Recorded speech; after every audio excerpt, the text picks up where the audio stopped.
Hello everyone, my name is Satish Birla और आज इस क्लास में class 10th maths NCERT class 10 maths वास्तविक संख्याएं का चैप्टर 1 है, जिसका उदाहरण नंबर 3।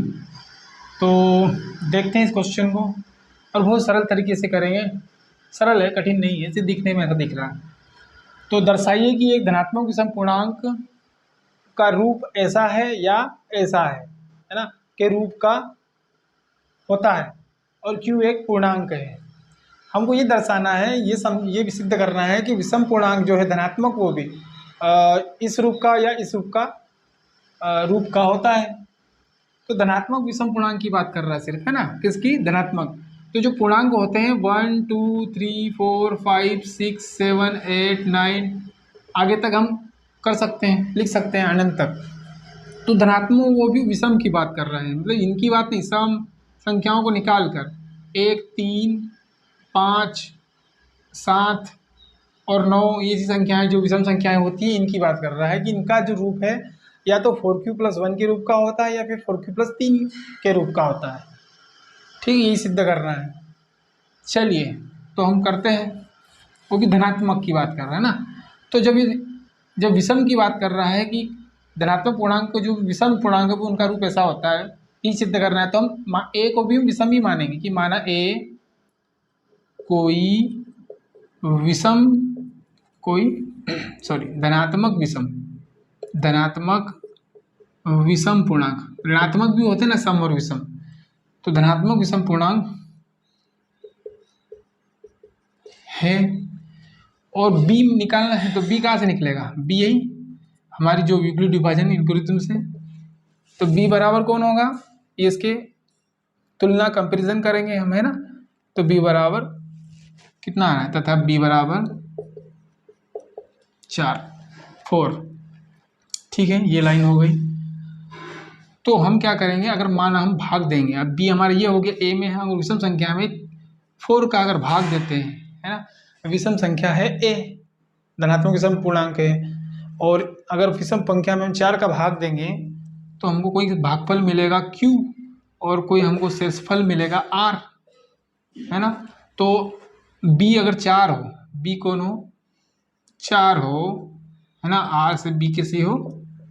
अगर 4 हो तो b कहाँ तक चलेगा? b 0 हो सकता है, b 1 हो सकता है, b 2 हो सकता है और 3 हो सकता है और 4 हो सकता है। क्या 4 नहीं होगा? b 4 नहीं होगा क्योंकि b 0 के बराबर होगा और 0 से बड़ा होगा, लेकिन b से छोटा होगा। r कैसी होगी? b शेषफल कैसा होगा? 0 से b से छोटा होगा शेषफल, 0 के बराबर होगा, 0 से बड़ा होगा। ये बड़ा है ना, ये बड़े का चिन्ह है, 0 से बड़ा है शेषफल, 0 के बराबर होगा, ये आ गया बराबर, और 0 से बड़ा में कौन आएंगे? 1 2 3, लेकिन बड़ा कहाँ तक? तो b से छोटा होगा, तो b मतलब 4 से छोटा होगा, 4 नहीं आएगा, 4 नहीं आएगा। तो हमारी कौन संख्या हुई? r क्या होगा? या तो 0 आ सकता है, जब हम a में 4 किसी विषम संख्या में अगर 4 का भाग देते हैं तो या तो 0 मिलेगा, या तो 1 मिलेगा शेषफल, या तो 2 शेषफल मिलेगा, या फिर 3 शेषफल मिलेगा। क्लियर? चलिए तो हम यूक्लिड विभाजन एल्गोरिथम लगा देंगे। तो यूक्लिड विभाजन एल्गोरिथम द्वारा एल्गोरिथम क्या है हमारी? वो a बराबर BQ+R, और जहाँ, है ना, जहाँ r कैसी है हमारी? 0 से बड़ी बराबर और b से छोटी। तो रखा, इसमें लगा दो। तो a बराबर हमारी क्या बन जाएगी समीकरण? वहाँ से ये अगर हम b की जगह हम 4 रखें तो क्या बनेगा? 4q+r। ये हमारा मानक रूप बनता है, मानक रूप, है ना, किसके लिए? विषम संख्याओं के लिए मानक रूप। तो हम क्या करेंगे, जब ये कब होगा? जब 0 बड़ा है, r बराबर बड़ा है 4, इसमें है ना, तथा करके कंडीशन ये है, ठीक। और तो हम a के संभव मान निकाल लेते हैं। अतः a के संभव मान उस वैसे ही जो उदाहरण नंबर 2 में किया था, a के संभव मान। तो a के संभव मान हो गया, सवाल ज़्यादा बड़ा नहीं है। मान बराबर क्या आएंगे? एक संभव मान किस पर? तो r बराबर 0, r बराबर 1, r बराबर 2, r बराबर 3 रखने पर, या पर भी लिख सकते हो, पर, है ना।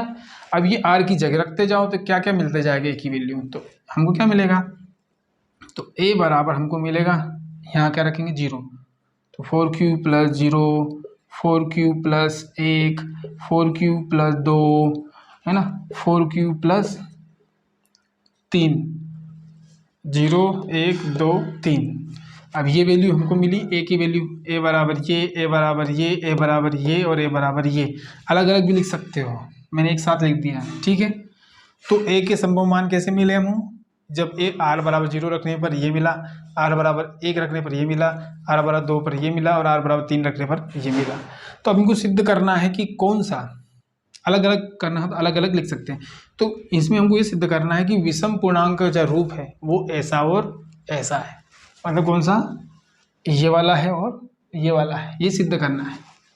तो सिद्ध करने के लिए हम इनको देख लो, है ना। तो ए बराबर हमको क्या मिला, तो ए के संभव मान क्या है, ए के संभव मान हमको मिले, संभव मान क्या है 4q, 4q plus 1, 4q plus 2 और 4q प्लस 3।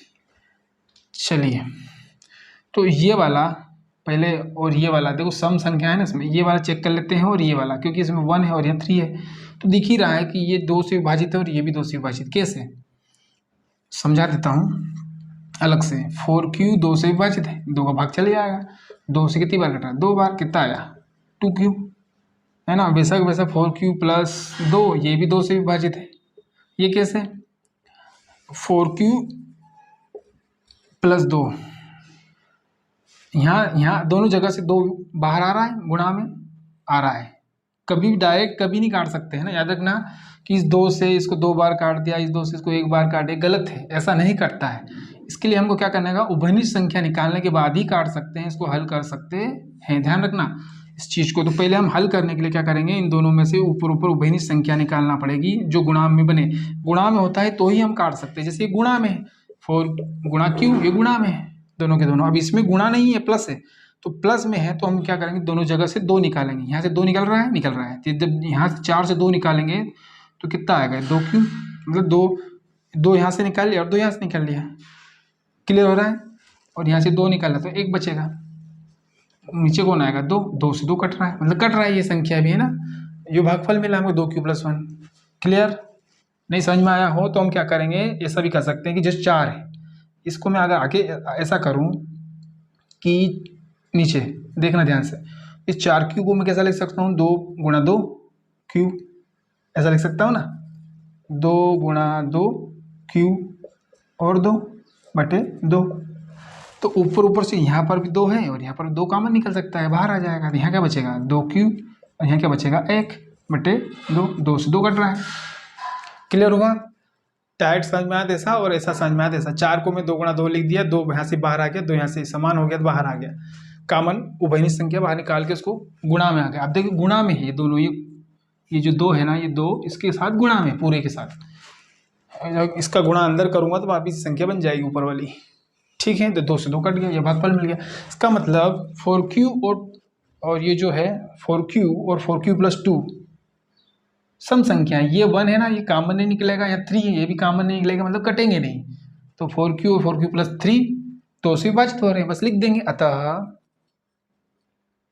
4q है ना तथा 4q प्लस 2 क्या है, तो 4q प्लस 2 में ये डायरेक्ट लिख लो, 4q प्लस 2 2 से विभाजित होते हैं, है ना। 4q प्लस 2 2 से विभाजित होते हैं, इसलिए 4q और 4q प्लस 2 है ना, तथा करके या कामा लगा के 4q और 4q प्लस 2 एक 4q प्लस 2 धनात्मक कौन संख्याएं होंगी, सम संख्या 2 से विभाजित हो रही है ना, 4 क्यूब प्लस 2 धनात्मक सम पूर्णांक होंगे, पूर्णांक होंगे, है ना। तो 4 क्यूब प्लस 4 क्यूब 2 2 से विभाजित होते हैं, अतः ये 4 क्यूब और 4 क्यूब प्लस 2 धनात्मक सम पूर्णांक होंगे। तो अब ये तो सम पूर्णांक हो गए, बाकी इसको चेक कर लो 4 क्यूब प्लस 1 और 4 क्यूब प्लस 3 को, ये क्या है। अब 4 अतः 4 क्यूब प्लस 1 मालूम है और 4 क्यूब प्लस 3 ये 2 से विभाजित नहीं होते हैं, है ना। अतः ये 2 से, है ना, 4 क्यूब प्लस तथा करके लिख सकते हो, तथा ये 4 क्यूब प्लस 1 तथा 4 क्यूब प्लस 3 2 से विभाजित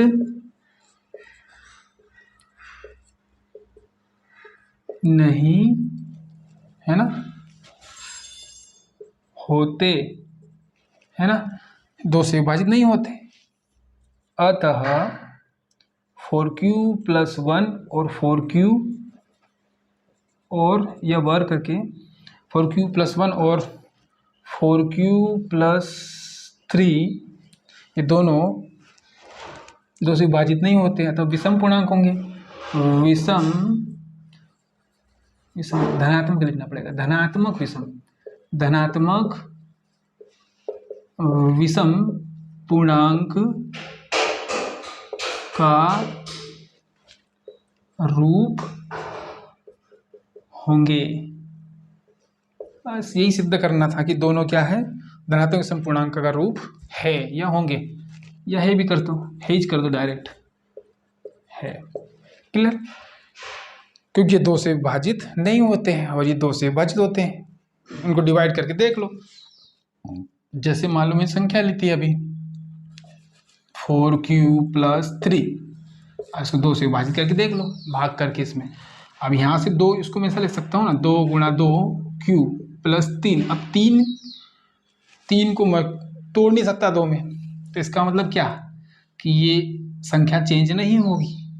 मतलब ये इसको ऐसा लिख सकता हूँ मैं, इसको मैं ऐसे 4 को 2 गुणा 2 लिख सकता हूँ। यहाँ से 2 निकल रहा है, यहाँ से 2 निकल रहा, दोनों जगह से 2 कामन आना चाहिए, तो 2 कामन नहीं आ रहा है। यहाँ विषम संख्या है तो 2 आ ही नहीं सकता कामन। अब 2 कामन नहीं आएगा, इसका मतलब ये कटता ही नहीं, ये 2 से विभाजित नहीं होता है। इसका मतलब 4 क्यूब प्लस 3 और 4 क्यूब प्लस 1 दोनों के दोनों 2 से विभाजित नहीं होते हैं, और 2 से विभाजित नहीं होते हैं तो विषम संख्याएं कहलाती है। संख्याएं जो 2 से विभाजित नहीं होती है विषम, और जो 2 से विभाजित होती है सम संख्याएं होती है। तो ये रूप किसका होगा फिर, 4 क्यूब प्लस 1 और 4 क्यूब प्लस 3 धनात्मक विषम पूर्णांक का रूप है ना। इस साइड में लिख देना, इसमें जैसे ये मैंने लिख दिया था कि 4 क्यूब प्लस 2 से विभाजित होते हैं, डायरेक्ट समझ जाएगा। तो एग्जामिनर जो चेक करता है ना वो कि 4 क्यूब और 4 क्यूब प्लस 2 2 से विभाजित होते हैं, दिख रहा है। इस 2 से ये भी डिवाइड होता है और 2 से लिख दिया है हमने, तो सरल है, कुछ भी नहीं है। क्वेश्चन नंबर 2 जो उदाहरण नंबर 2 था वैसा का वैसा ये भी है, ठीक है। So now it is completed. यही सिद्ध करना था कि धनात्मक विषम पूर्णांक का रूप 4 क्यूब प्लस 1 या 4 क्यूब प्लस 3 के रूप का होगा। तो यही कि ये धनात्मक विषम पूर्णांक का रूप है, मतलब ये दोनों के दोनों धनात्मक विषम पूर्णांक के रूप है। तो now it is completed. Practice जरूरी है, प्रैक्टिस करना। गणित में जितनी प्रैक्टिस करोगे उतना आपको क्वेश्चन हल करने में सरल होगा। प्रैक्टिस इज रिक्वायर्ड, ठीक है। विदाउट प्रैक्टिस मैथ्स नहीं होती है, प्रैक्टिस जरूरी है। बिना देखे करके चेक करो कि आंसर आ रहा है कि नहीं, किस तरीके से, ठीक है। तो नाउ इट इज कंप्लीटेड। और if you like my video, like share subscribe करें। फिर मिलेंगे नेक्स्ट क्वेश्चन के साथ। Bye bye.